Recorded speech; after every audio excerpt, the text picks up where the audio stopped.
Welcome to the European news on October 6th in 2021. And today we start in Edinburgh in Scotland in the United Kingdom. First Minister Nicola Sturgeon has joined with the First Minister of Wales and the First Minister and Deputy First Minister of Northern Ireland to demand Prime Minister Boris Johnson do the right thing by reversing the decision to withdraw the £20 a week uplift to universal credit. In a rare joint intervention, the leaders of the devolved nations have warned in a letter that the UK government is withdrawing this lifeline just as the country is facing a significant cost of living crisis.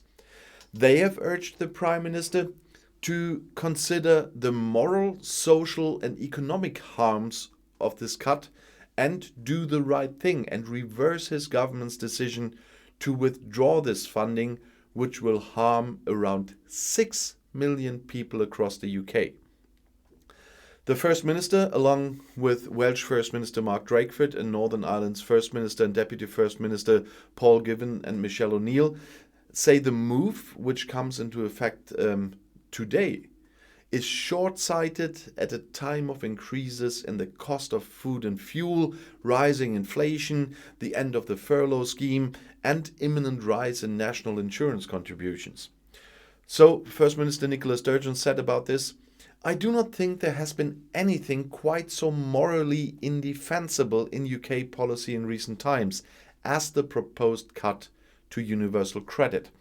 At a time when we are facing the impact of the pandemic, Brexit, and soaring costs, removing £20 per week from the lowest income households simply cannot be defended in any way, shape, or form. The planned cut represents the biggest overnight reduction to the basic rate of Social Security in more than 70 years and would sever a crucial lifeline for countless households across the UK at a time when budgets are already facing an unprecedented squeeze. It is an immoral, ill-thought-out, and ultimately counterproductive policy which simply must be stopped. Those on low incomes are going to find it difficult to feed their children, heat their homes, and pay their rent if the cut goes ahead. We have therefore united as leaders of Scotland, Wales, and Northern Ireland to say to the Prime Minister, do not do this." And now we have to go to Brussels in Belgium. On Saturday, the EU delivered another 25 tons of life-saving medical supplies to Kabul via a second humanitarian airlift in 1 week. Due to the ongoing conflict and the recent drought, up to half of the people in Afghanistan are dependent on humanitarian aid. The EU airlift enables humanitarian organizations to provide essential health and food for those in need. Janez Lenarčič, Commissioner for Crisis Management, said about this, "In recent weeks, the humanitarian situation in Afghanistan has deteriorated at an alarming rate, and more than 18 million people are in dire need of humanitarian aid. This EU-funded humanitarian airlift enables the EU to provide vital health and food aid despite the current transport and logistics restrictions in the country." And once more, we have to go back to the UK. In this case, it's Belfast in Northern Ireland. Riots in the northern Irish city of Derry also resulted in the death of journalist McKee in 2019. The case has not yet been resolved. In the meantime, there is another accused. Another suspect has been charged in Northern Ireland for allegedly participating in the April 2019 violence in Derry, also known from the other part as Londonderry. At that time, the journalist Lyra McKee was shot dead. According to police, the 53-year-old accused is accused of participating in rioting, assaulting, and throwing Molotov cocktails. He and another 44-year-old suspect were arrested on Friday. The second man was released, however. The militant group New IRA confessed to the fatal shots at the journalist, but stressed that it was a tragic oversight when the reporter stood on the side of enemy forces. The decade-long civil war in Northern Ireland ended with the Good Friday Agreement in 1998. Nonetheless, there are always tensions between supporters of reunification and supporters of the union with Great Britain. And once more, we now go to Brussels in Belgium. The European Commission wants to better protect journalists and human rights defenders against abusive legal proceedings. Fits into the story before. So-called SLAP lawsuits, that's strategic lawsuits against public participation, are intended to prevent these persons from informing them about matters that are of public interest. The Commission launched a public consultation on the subject on Monday, the results of which are to feed into a legislative initiative that the Commission is expected to present in the second quarter of 2022.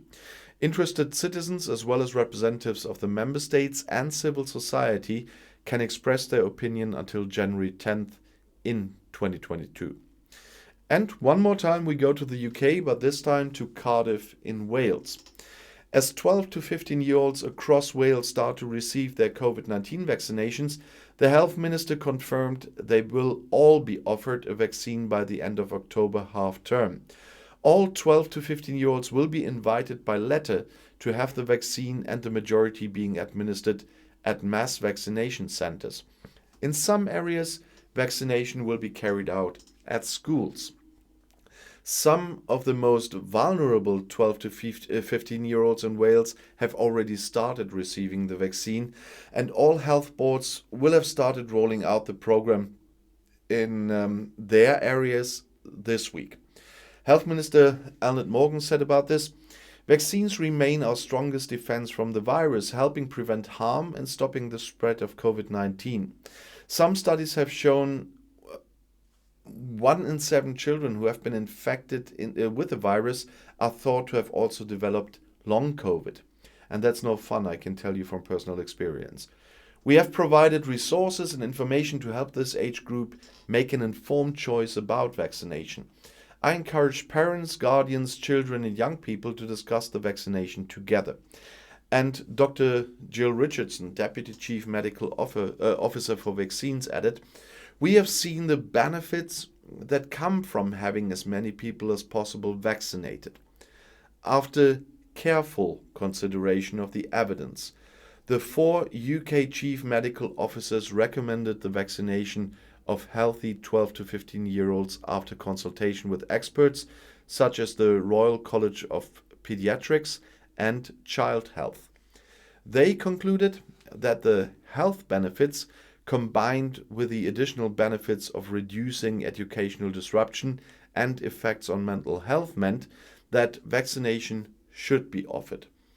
Children and their families will be receiving links to information with their invitation letters so they can make an informed decision about whether or not to have the vaccine. And I'll see you in my next video. Bis gleich.